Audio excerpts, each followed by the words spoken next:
Well, Nathan, one hell of a match here at Broadhurst Park this evening. It's finished FC United Manchester 3, Whitby Town 4. Initially, just give us your reaction to that one. Crazy game, really entertaining if you're a neutral. Yeah, listen, I think we fully deserved 4-3 winners in the end, yeah. Yeah, and I mean, in the first half, Whitby really taking the game to FC United Manchester, and that sort of crazy 3 minutes where it was 1-0, 1-1, and then 2-1 to Whitby. Yeah, well, we were out the blocks. That was always the plan, get on the front foot. Our forward players in Malik and Greedy to get at them. We thought we could play on their weakness, if you like, and it worked. But unfortunately, their deliveries into the box, very good quality, caused us issues. And yeah, for all our play was really good to take us into the lead. They've come back into it with some brilliant dead ball play. Yeah, 100%. But yeah, I mean, you look at Whitby's goals. I mean, the first one, we'll talk about that. It was a low corner in from Jake Hackett towards the near post. Harry Green straight on the end of that one. I mean, it's one of those sort of training ground routines, isn't it? Almost. It was exactly that.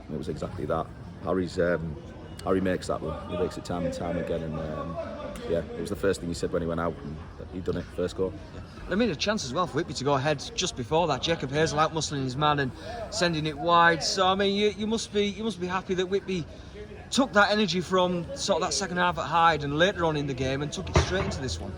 We've just said exactly that in the changing room in the debrief, off the back of 3 poor performances from the turn of 2022. The changing point was Hyde in the second half, and you know that when we're on the front foot and we play football with the players that we've got, we can cause damage to any team in this league. And if we're on our game, that's what we'll do. And we did that. We carved them open time and time again. We've had a couple of one-on-ones. We've hit the crossbar. The keeper's made a great save. So just key moments in the game. You know, they've stayed into it. Credit to them. And like I said, they've come back into it with some brilliant set pieces. Yeah. It was Brad Fuster who got the goal for 3-1. It's again that near post at the corner and the header in. And again, good to see Brad getting on the score sheet a couple of times. It is. It'll do his confidence the world of good. I think in the time I've been to this football club, I think it's the fittest I've seen Brad, and he's making an impact in every game now. And he's always thinking. He sees pictures, but no, he's in great form at the minute, Brad. We spoke about Whitby in the first half and being pretty much on top of the game.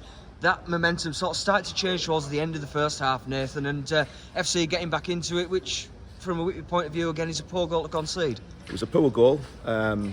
You know, it was a great ball in, but it was an error on our part. It should have been dealt with. It wasn't. But these are key defining moments in games, goals, and they change games, and that's what happened. They went back on the front foot, and we just had to see the half out because we were under pressure, and you know the crowd were behind them. But we've seen it out, and we regrouped at half time. Obviously, the second half as well. FC kicking in towards their own fans. They were, as ever, vocal down at that bottom end of the ground, Nathan, and you could tell with the way that momentum went in the second half, especially in the early stages, that they were probably going to get something in that game at that point.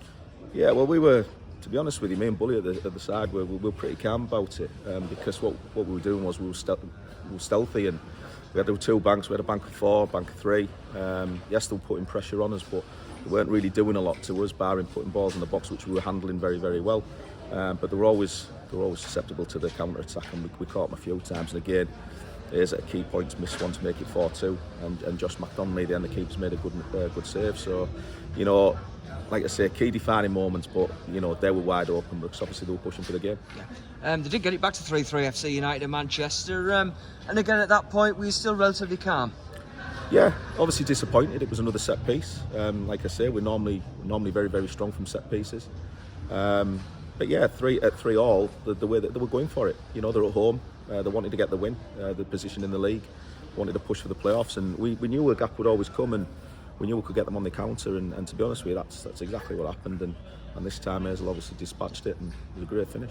Yeah, we've spoken about Brad Fuster's couple of goals, but I mean his work rate tonight was pretty much second to none to everyone on the pitch. I think he was running about everywhere, and he was on the touch of the defenders. He didn't give FC United a minute, did he? It was phenomenal. It was his best performance in my time as manager here. Like I say, his work rate was there, but even when he's fatigued and he's tired, he was still doing the right things, and he's still seeing the pictures, and that, like I said, we want a lot more of that of Brad. And obviously that goal for Hazel topped off a 4-3 win for Whitby for a start of what is a month of some very tough fixtures, but potentially some season-defining ones as well. Yeah, well, we're 27 games into the season now, and there's only 15 left. It's coming to that critical point. You know, teams are going to drop lots of points. They're going to drop lots of points. But as far as we go, we've got some real key fixtures coming up, which will determine can we stay there, can we stay on the coattails, or a team's going to get a bit of a gap on us, and the ones below are going to bring it up. So, but it's one game at a time, and if we put performances like that, we're always going to score goals. We just need to get back to that tight knit, defensive unit where we're not conceding goals. And I mean, the next game is at the 12 Hour Express Stadium at the Turnbull Ground. Warrington Town, the visitors, so it's another 6-pointer at that top end of the division. Yeah, it's a 6-pointer, but those 6 points can still be made up as well, because you can go on a losing run as much as a winning run. So, but listen, physical side, they're a good team, they're a strong outfit, they're always up there thereabouts in this league. It's going to be a tough game, but it's a challenge that we're ready for. Thank you very much, Nathan.